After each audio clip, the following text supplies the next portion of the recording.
जय श्री राम। आप सभी का स्वागत है मेरे चैनल पे। हम सुन रहे हैं रामायण की संपूर्ण कथा। आज हम सुनेंगे सुंदरकांड। सुंदरकांड में हम सुनेंगे लंका में हनुमान का प्रवेश।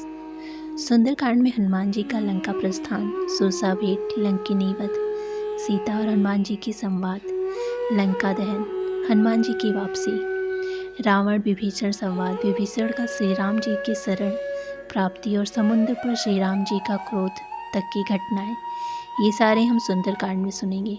तो चलिए कथा स्टार्ट करती हूँ। महेंद्र पर्वत पर खड़े होकर हनुमान जी ने पहले सामने की ओर देखा। अनंत सागर लहरा रहा था। ऊपर देखा तो अनंत आकाश था। पवन देवता का स्मरण करके उन्होंने अपनी लंबी भुजाएं आगे फैलाकर छलांग ली और पवन की गति से लंका की ओर उड़ चले। हवा को चीरते हुए गरजते चले जाते थे। मैनाक पर्वत ने उनकी विश्राम देना चाहा, परंतु वे रुके नहीं। कुछ ही दूर गए होंगे कि नागों की माता सुरसा उनकी बुद्धि बल की परीक्षा लेने मुख फाड़ कर उनकी ओर दौड़ी। हनुमान ने बहुत विनय की, पर वह न मानी और अपना मुंह बढ़ाने लगी। हनुमान भी अपना शरीर बढ़ाते गए। जब उसका मुंह बहुत चौड़ा हो गया, तब हनुमान अपने शरीर छोटा करके उसके मुंह में घुसकर तुरंत निकल आए और बोले, माता, अब तो मैं तुम्हारे मुंह में घुसकर बाहर आ गया हूँ, अब जाने की अनुमति दे। सुरसा की परीक्षा में हनुमान खरे उतरे। उसने हनुमान को आशीर्वाद देकर कहा कि तुम राम का काम अवश्य कर लाओगे। कुछ और आगे चलने पर उन्होंने सिंहिका नाम की एक राक्षसी का सामना करना पड़ा। उसने जल में हनुमान की परछाई पकड़ ली। इससे उनकी गति रुक गई और वे खींचकर सिंहिका के पास जा पहुँचे। हनुमान ने अपने नाखूनों से उसका पेट फाड़ डाला। वे फिर उड़े और समुद्र पार करके लंका पहुँचे। छोटा रूप बनाकर हनुमान एक पर्वत की चोटी पर चढ़कर बैठ गए। वहाँ से सारी लंका दिखाई देती थी। उन्होंने देखा कि लंका के चारों ओर बड़ा मजबूत परकोटा है। परकोटे के चारों ओर खाई और तरह तरह के हथियार लिए सैनिक पहरा दे रहे हैं। उन्होंने यह भी देखा कि दुर्ग पर सैकड़ों सख्त धनियाँ रखी हैं। सोने की लंका जगमगा रही है। नगर की शोभा और सुरक्षा देखकर हनुमान चकित हो गए। उन्होंने रात के अंधेरे में लंका में प्रवेश करना ठीक समझा। विडाल का सा छोटा रूप बनाकर हनुमान लुढ़कते छिपते लंका में घुस गए। उन्होंने देखा कि लंका में एक से एक उत्तम भवन है। चांदनी रात में वे एक अटरी से दूसरी अटरी पर आसानी से कूदने लगे। सीता उनको कहीं दिखाई नहीं दी। तब वे रावण के महल में घुस गए।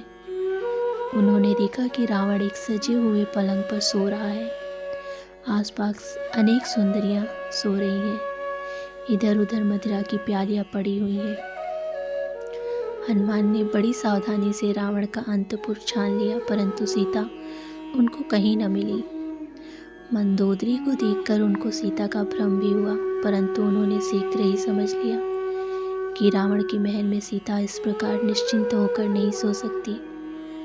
उन्होंने एक एक गली, एक एक घर देख लिया, पर सीता कहीं नहीं मिली। रावण ने पुष्कर विमान को देखकर उन्हें बड़ा आश्चर्य हुआ। वह बड़ा अद्भुत था। उनके पंखों में मड़ियाँ जड़ी हुई थी। अंतपुर से लगी हुई रावण की अशोक वाटिका थी, पर परकोटे के ऊपर से हनुमान ने उसे देख लिया और पहरेदारों की आंख बचाकर उसमें घुस गए। अशोक वाटिका में तरह तरह के सुंदर वृक्ष थे और बीच में एक ऊंचा भवन था। अशोक के पेड़ पर चढ़कर हनुमान उसे देखने लगे। उन्हें तरह तरह की मुँह वाली अनेक राक्षसनियाँ दिखाई दी। फिर उन्होंने देखा कि उनके बीच में एक उदास स्त्री बैठी आंसू बहा रही है। उनको लगा, हो न हो यही सीता माता है। उन्होंने मन ही मन उन्हें प्रणाम किया और वे सोचने लगे, किस प्रकार माता से बात हो। इस तरह तरह की बातें सोचने से पत्तों में छिपे बैठे रहे। अब रात का अंतिम पहर आ गया। नगरी में वेद पाठ होने लगे। रावण भी जगा और अपनी रानियों और दासियों को लेकर अशोक वाटिका में आ पहुंचा। हनुमान डाली पे चिपक गए, जिसका किसी का निगाह उन पर न पड़े। रावण को देखकर सीता थर-थर कांपने लगी। रावण ने सीता को अनेक प्रकार के भय व लोभ दिखाए, परंतु सीता ने रावण का तिरस्कार ही किया। सीता ने कहा, यदि तुम मुझे स्वामी के पाप प्रहत्याकार क्षमा नहीं मांगोगे तो वे तुम्हारा सर्वनाश कर डालेंगे। सोने की लंका मिट्टी में शील जाएगी। क्रोध से आंखें लाल कर रावण बोला, मन सोचने के लिए 1 साल का समय दिया था। साल पूरा होने में 2 महीने बचे हैं। इस बीच यदि तुम मरी बात नहीं मानती तो मैं अपनी चंद्रहास तलवार से तुम्हारा गला काट कर फेंक दूंगा। इतना कहकर रावण चला गया। रावण के चले जाने पर चित्रजटा नाम की एक बूढ़ी राक्षसी ने दूसरी राक्षसियों से कहा, पिछली रात मैंने एक सपना देखा। सारी लंका समुद्र में डूब गई। विभीषण को छोड़कर सब दक्षिण दिशा को चले गए। यह सपना अच्छा नहीं। मेरी राय में सीता की सेवा करने में ही भलाई है। पेड़ पर बैठे बैठे हनुमान सब कुछ देख और सुन रहे थे। सीता का दुख देखकर वे दुखी भी थे। उनको यह भी चिंता थी कि यदि सीता के सामने आकर संस्कृत में बोल उठे तो सीता उन्हें कहीं मायावी रावण ही न समझ ले। यह विचार कर उन्होंने पेड़ पर से ही राम वृतांत सुनाना शुरू किया। उन्होंने राजा दशरथ का वैभव, राम जन्म, राम विवाह, राम वनवास, हाँ सीता हरण, सुग्रीव मैत्री आदि का सब वृतांत संक्षेप में कह सुनाया।